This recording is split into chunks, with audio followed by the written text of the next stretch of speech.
ito po ang aking napitas. Ayan. Yung dito sa paligid namin. Oo. Itong mga gulay namin, may talong. Ayan.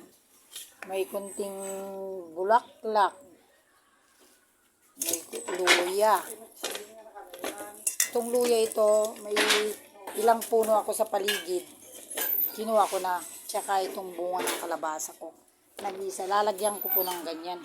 Malunggay. Hindi po ba napakasarap ng ulam yan? Marami na po. Ayan ang mga ulam sa paligid. Sa paligid pa lang po, magkakaroon na tayo ng mga ulam. Ito po ay luluto ko po ito mamaya. At lalagyan ko ng dahon ng malunggay.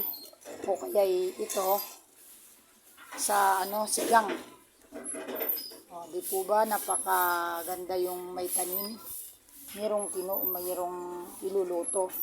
Itong luya na ito ay pwede natin gawin na mga kapatid na ilalagayan natin yan, gagawin natin sa labat.